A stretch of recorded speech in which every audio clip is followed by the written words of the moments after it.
the purpose of defining the values is, I think, where I also want to kind of get people to really ground in understanding the application of once you've defined your values, because it's all very well and good to define your values, and some people are just inquisitive. You and I like to wax poetic on value systems because that just happens to be our interest, and that's where we like to be. But for those folks who kind of come to me and who are like, Daryl, I don't want to do my values, like, can we just set some goals and get it into Notion and get this done?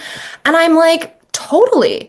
But to set a really good goal, like, even in the corporate world, you've got to go to the board of directors and be like, hey, so what's the mission for the corporation this year?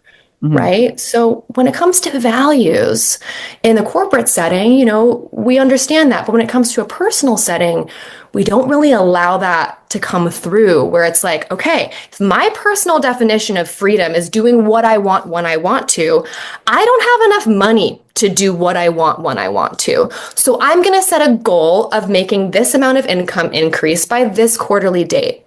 But the reason for why it's going to be so much more powerful for me is because the reasons for why I'm doing it are connected to a personal definition of freedom.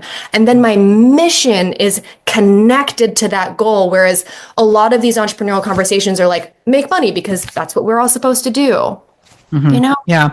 So it's having the meaning behind the actual goal. That's the piece.